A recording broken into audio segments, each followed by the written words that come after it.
FFA is one of the largest youth organizations in America, and each year FFA makes a positive difference in the lives of students by developing their potential for premier leadership, personal growth, and career success through agricultural education. Russell Nimitz brings us a story from the recent Montana FFA State Convention in Billings. At the end of the day, I think FFA is such a solid foundation for agriculture and developing its leaders and developing its agriculture educators of tomorrow and developing the scientists of tomorrow, the biologists, whatever it may be. It's very important for the field of agriculture. For the past year, Shepherd Seth Reckdahl has been serving as a Montana FFA Association state officer. The MSU Bozeman sophomore says the experience has been all that he expected and more. Being able to be a state officer this year has been really amazing, and there's been so many things that I wasn't expecting.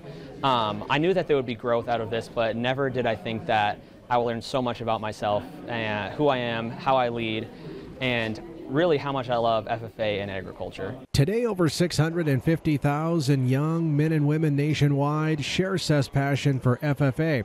Dr. Steve Brown is the National FFA Advisor and says membership continues to grow. We've been on a growth pattern for probably the last 10 years.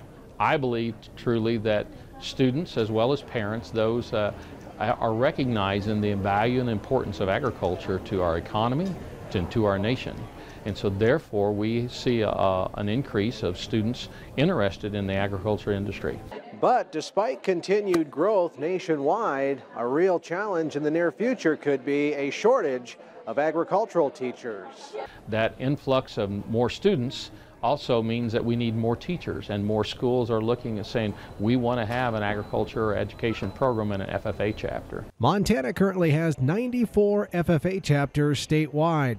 Jim Rose is the state FFA advisor and says there's a good reason why Montana's school districts still value agricultural education. You know, as a lot of these smaller places get bought out by some larger places, we're starting to lose a lot of connectivity to the agriculture background and base.